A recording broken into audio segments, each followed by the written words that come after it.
Hi, this is Jessie Rogers with the Historical Museum at Fort Missoula, and we're out here at lovely Ten Spoon Winery having Hello to Old Missoula, Missoula's History Through Art event. We're having a great time. This is a really amazing event that came together through a lot of brainstorming with local artists and just the love of Missoula. So we have 17 local artists, and they have created a piece that portrays a decade in Missoula and Western Montana's past, starting from 1860s, going through 1990s with 3 wild cards thrown in: prehistoric Missoula, pre-Western expansion, and then Missoula going forward. And tonight, the sale of all of these wonderful pieces of art, I mean, they knocked it out of the park. These artists are amazing. And 50% of it goes to support the Historical Museum. Ten Spoon Winery are just awesome people, and they have worked with us to where everyone gets a vote, and whoever wins tonight in the most popular vote, that piece will become a 10 Spoon wine label with the proceeds benefiting the Historical Museum. So not only are we supporting history, we're supporting artists, we're supporting Missoula. It's just a really fun event. Malarkey's playing hard. We got a lot of people coming out and having fun. So it's just a community-wide art and history night. Hi, I'm Lillie Nelson, and I covered the 1860s of Missoula. My piece is called Fox and Coyote. Little background on my piece. So in the 1860s was when the original settlers in Missoula, first they settled the Hell Gate, which is out by Frenchtown, right before they moved into where we are currently in Missoula. And sort of during the end of that period, there ended up being a lot of executions. The law was really loose, and it was really the Wild West. Towards the end of that period, there was a really striking story to me about how the chief of a local Salish tribe, his son led a coup and ended up killing a gold miner. And the local tribe was so upset by it, and they were worried that they were going to be held responsible for the one person's sin against the white settlers, that they talked the chief into handing his only son over, and the son ended up being hung. And that was like the final execution in the town before they ended up moving to Missoula. And I just think it's important when we're thinking about our history to look back at both the positive but also some of the negative things, and how things are affecting each other, and how one small, seemingly small incident can actually lead to a bunch of larger incidents, and how we're all connected. And I also, in the piece, I ended up tying it to an Indian myth about how coyote and fox got their name, and how, to shorten it a little bit, coyote was meant to be the warrior for the animals against the humans. And he was, no matter what happened to him, he would always be resurrected by Fox's legacy, and his name would go on and on, no matter how far his memory was scattered throughout the earth. I typically work on wood, on raw wood. I usually cut it up and puzzle piece it kind of together, and so it's almost sculptural, and then I paint on the raw wood so it's a watercolor effect, and do some pen and ink and charcoal and things like that. Well, I think it's important to support anything historical, especially local, keeping our history alive. And it just sounded like such a fun project. I really like the idea of taking art and exploring each decade of our town's history through that. Hello, my name is Luke Smith, and I chose 1870 because that's when Chief Joseph was running from the cavalry, which I believe to be one of the most amazing stories from Montana. Is Chief Joseph's peaceful flight. Did everything he could not to fight the cavalry back, because they would have destroyed him, as they did all the natives. I got a chance to go to the hot springs called Sleeping Child Hot Springs, where he left his children and led the cavalry off, and he was worried that he would come back and they would be, dead, or bears got him or something, but they were sleeping peacefully on the rocks and everything was fine. So that's why the hot springs is called Sleeping Child, and I found that to be a very interesting story, that I just happened to learn about while I was up there for a vacation. And then I heard about this, and I knew exactly what I was going to do. I study history too, and Chief Joseph. We need more leaders like Chief Joseph, peaceful. An old friend of mine, Michael Graytech, called me up and asked me if I'd do it. And of course, I love history. Gotta know your history, man. Yeah, so I was in, was no question. The conception was pretty easy idea. I have Chief Joseph is in the mountain behind the hot spring, and he's holding children in his hands made of rocks. Easiest way for me to illustrate that whole concept. I'm guessing over 20 hours it took my piece, because I do blacklight reactive art, and so there's a regular layer of regular acrylic paint and then blacklight paint on top of that, which makes it basically take twice as long as a regular painting. So acrylic with ultraviolet paint on top. History and art are entwined. Art is one of the greatest things that tells us about history, and for me to have any finger in that whatsoever, I'm just shitting rainbows. Hi, my name is Penny Colt. I'm from Tennessee, and I am doing the part on 1900s Missoula, Western Montana. And I lived here in Montana for a few years, and I was on a ranch up in Arlee, and I helped do the irrigation up there. And so every day I was out there moving irrigation pipes. And being from Tennessee, we don't have irrigation ditches, and the irrigation system up there in Arlee just fascinated me, and I wanted to look into the past about it, and I found out that it is about 1,200 miles long. It's huge.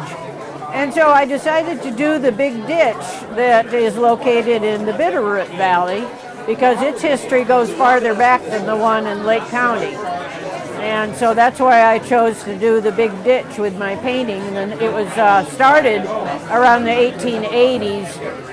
Little by little, it kept getting longer and longer, and people kept investing money from Chicago, millions of dollars, to dig it and to build the dam up by Lake Como, and then to put the pipes underneath the river where they siphon the water across the river to get to the east side of the valley.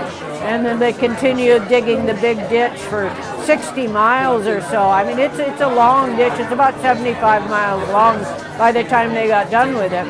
And then they had Frank Lloyd Wright come and build a whole city down there called the Bitterroot City.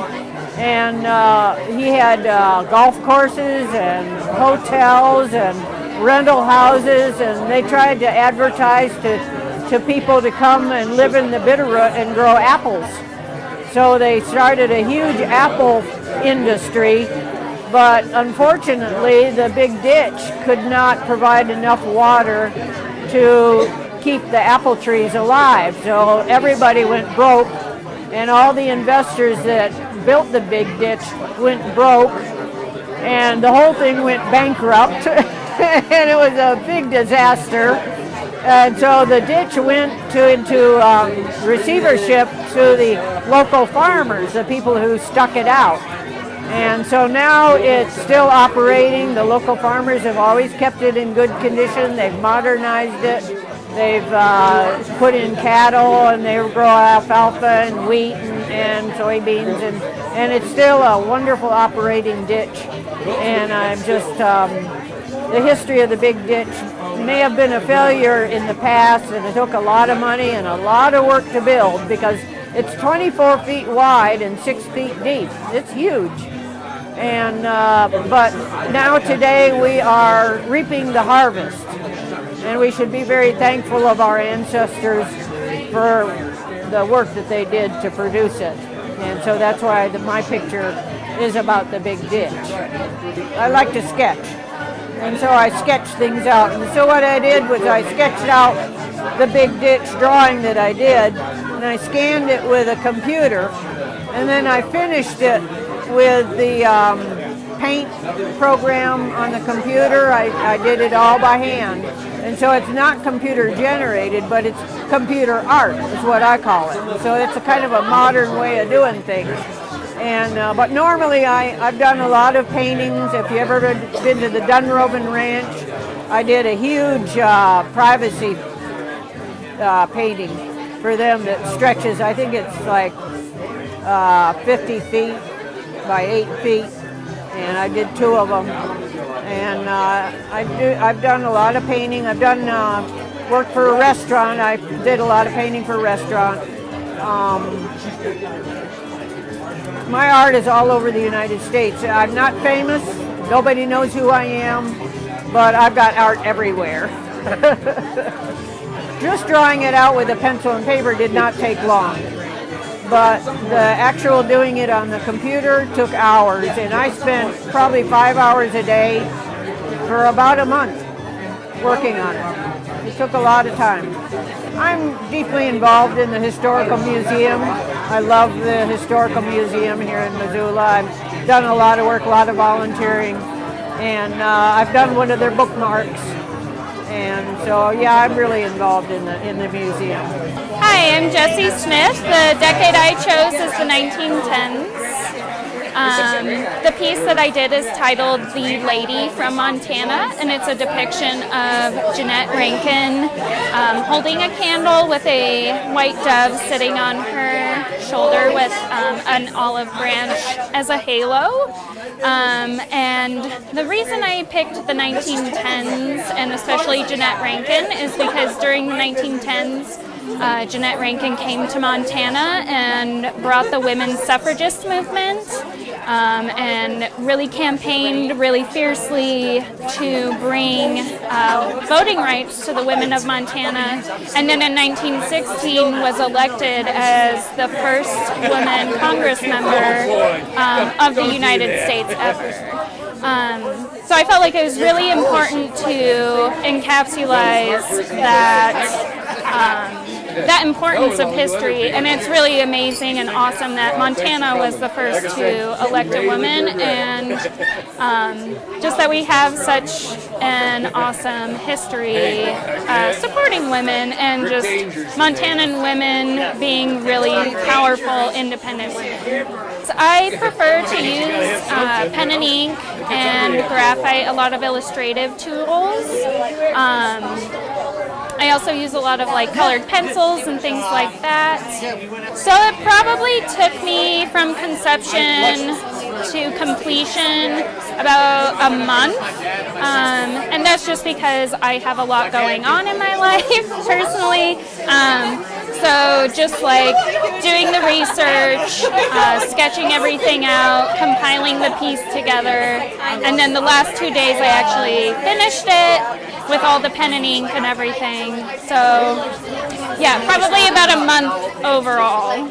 So I decided to participate in this event and with Fort Missoula because growing up in Missoula, I remember visiting the Fort Missoula on a field trip at one point, and I just think history is a really important part of who we are as human beings, to record it and just have it for reference for future generations. Absolutely, I would do an event like this again. This has been really fun. I do wish that the weather was a little bit nicer so that we could go out on the grounds, but this has been really fun, and I'm excited to see how much funds we raise for the Fort Missoula. Hi, my name is David Lewis Johnson. I'm a local illustrator here in Missoula, Montana. The decade I chose was the 1920s. I've always had an interest in the labor movement and have worked with labor groups in the past.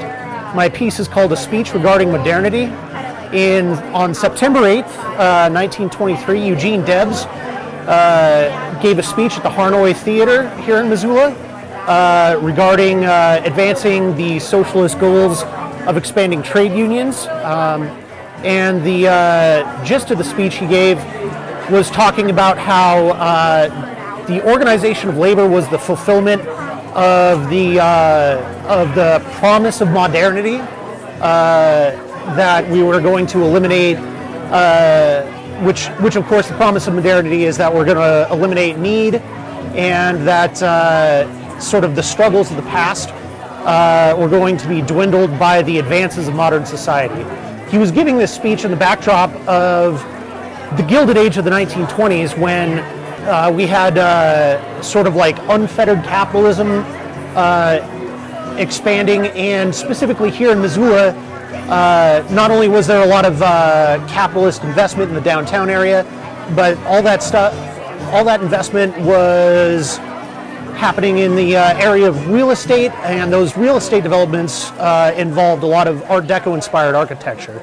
So Art Deco itself took a lot of inspiration, especially in architecture, from the Egyptians. And interesting thing about Egyptian architecture is that even the architects and designers were slaves. So it was a unique contrast of, you know, heavy investment capitalism with, you know, taking cues from designs by slaves, while Eugene Debs was giving this speech on socialism in the 20s. So I contrasted the Art Deco designs that were painted in gold tones with a like solid image of Debs giving a fiery speech. So typically in my client work for as an illustrator, I spend an even time split between digital and physical media. In this case, I did graphite and acrylic. When I have the opportunity to work on personal pieces, that's how I tend to do it, because it tends to be more relaxing than digital medium. First off, as a history buff, I love the work that the Fort Missoula has done. I mean, ever since I moved to Missoula in '99, and I repeatedly make forays out to Fort Missoula to see their new historical installations. Probably 2-3 times a year I'll go out there, and so this was the perfect opportunity to help support one of the sort of cultural touchstones of Missoula that has given me so much over the years. I incubated the idea for the piece over a few weeks. Execution itself, I did a rough mock-up in digital medium that took me maybe hour and a half, 2 hours, and then when I used that as a reference for the physical piece, I think between pencils and acrylic paint, I think it was about 6 or 7 hours of work. This is my first time being in an art auction. Typically, I'm either doing client work by myself or doing gallery showings. So being in a show and an auction with so many other artists, is a unique experience, and I think probably somewhat rare in the greater concourse of art experiences in Missoula. Hi, my name's Andrea Kraus, and I'm an artist living in Helena, working in Helena, and I chose the 1930s for my piece. Originally I chose that because I've always been interested in the music and the art and the clothing of the time and kind of the cultural shift that was happening with the Prohibition era.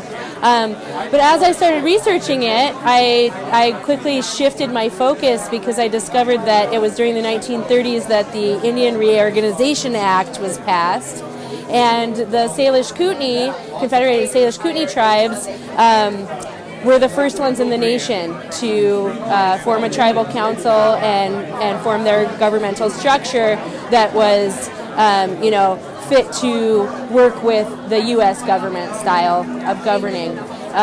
So really interesting to think about. We usually go one place with our brains and we're looking at the history of that time, and there's these other, simultaneous parallel paths going on for the Native American tribes in our country, and so that was really exciting for me because I didn't really know that. And then I tried to do a little bit of like dark imagery in there just to have some signifiers to how the promises that were made during that legislation were not upheld, and so I've got the coyote in there in the form of the trickster to signify that, the sort of faceless white figure that's a little bit sinister in the side, just because while it was an effort, and it was a big deal at the time to say and make an effort, hey, our U.S. government has committed a horrible crime against Native American people.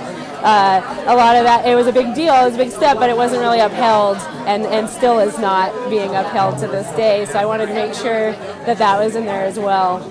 I generally paint with acrylics. I like to work really large. It's a 4 foot by 4 foot, which is kind of a standard size for me. I might go a little smaller or a little bigger than that. I think I put in about 8 hours on this piece, so it's a little less detailed than maybe some of my other work where I had more time to put into it. A lot of times I have a lot more movement going on, and I usually work abstract, so this was a little bit outside of my norm in terms of trying to do something that was more like an illustration that would tell a story.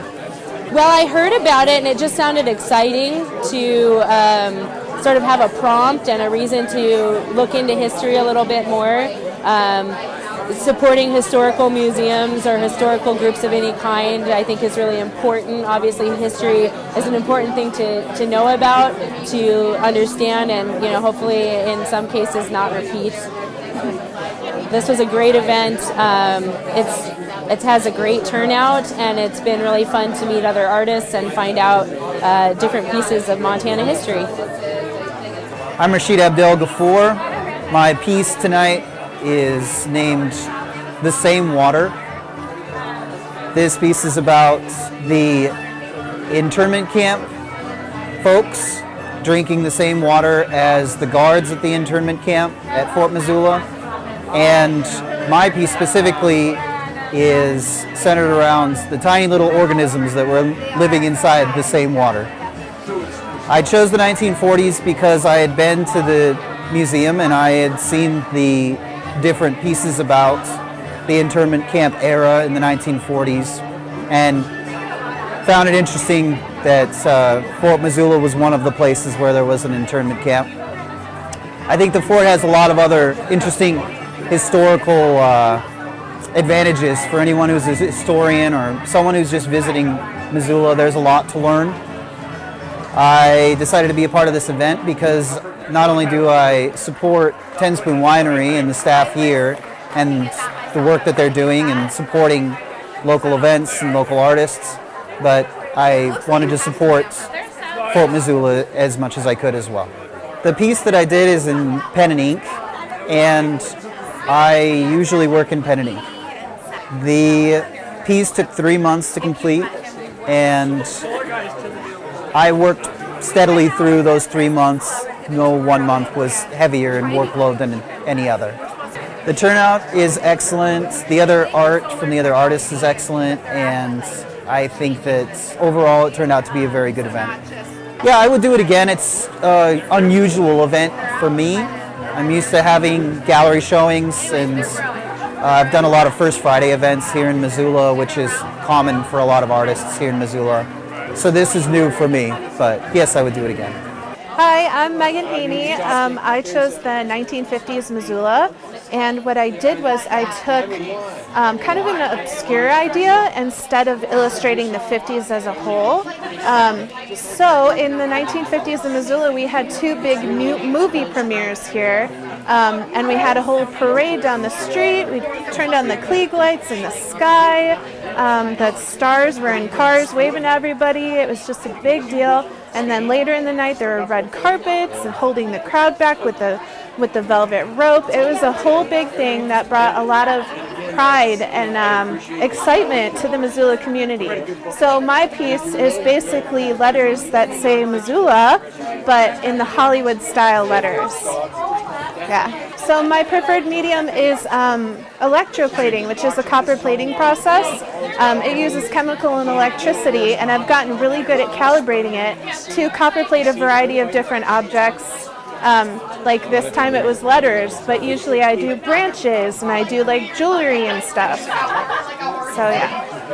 So I spent probably about 2 weeks researching. I went to the library and looked through a whole ton of newspaper clippings from the 1950s just to kind of get ideas going for something really unique to Missoula. I didn't want to just portray the bombs and the Korean War and everything like that. I wanted something very unique. So that was about 2 weeks, and then I came up with the idea of the letters, and that probably only took me 3 days to do the letters, but then the copper plating process is long. It forms very slowly over time. So the plating process from start to finish took about 2 weeks. I chose to support the Fort Missoula Museum because I just really adore history. Especially in Missoula, it's always been such a unique, hip happening place that I feel like every decade has to have some kind of Missoula original story. I love representing history in Missoula in all forms. Hi, my name is Paul Rufus, or Paulio Rufus. I chose to do the 1960s history of Missoula. With this piece, I worked it with oil paints, and I worked at a fairly large scale, probably like 3 feet by 5 feet. I tried to include a lot of imagery of bands, like early rock and roll, punk bands of Missoula and some other parts of Montana. In my research, I listened to a few YouTube sound clips and of the Vulcans, and I also incorporated a little piece of Butte's history in it, of a burning building, and I also included some background imagery of a flamingo to represent the Flamingo Bar and Lounge. Yes, I love working in oils. It's my favorite medium. It's my most prolific medium, and yeah, I really wanted to support the Missoula History Museum. I'm originally from Montana, Bozeman area, but I just recently moved to Helena, and I just think Montana history is really important not to lose. It's very concurrent with today and what needs to be, yeah, it's just awesome. I like Montana. Definitely, I would always do something like this again. Yeah. Hi, I'm Courtney Blazon, and my decade is the 1970s, and my piece is about some of the long-lost places that were in Missoula in the 1970s, and I portrayed Jumbo Burgers, which was on West Broadway, and its neon sign was a big elephant. And I did my drawing digitally with Apple Pencil and Procreate. I use all different mediums. I use digital art. I do digital drawing primarily when I'm doing illustration work, or if I'm doing something in a rush sometimes because it's easier. But I also use marker and pen and oil pastels and other mediums but I don't paint, I just draw. Yeah. I would say about 24 hours is about how long it took me to conceive of it and finish it. And I time myself with my pieces because I usually have a lot of work to do, so I can't spend more than a certain amount of time on things. Most of my work has a historical bend to it, and so I am so excited to live in a town that has such a vital historical museum. So I am happy to support a place that helps me to gain inspiration and to understand more about Missoula. I mean, it's everything we are. There's really, we can't be who we are without what we were. And so it's a way for us to reflect on the good things that we've done and the poor choices we've made, and hopefully correct them. Or and also, like, it's exciting to see how interesting people have always been and the cool things that they've always done. Absolutely, yeah, it's a great event and very good turnout, and yes, definitely. Thank you.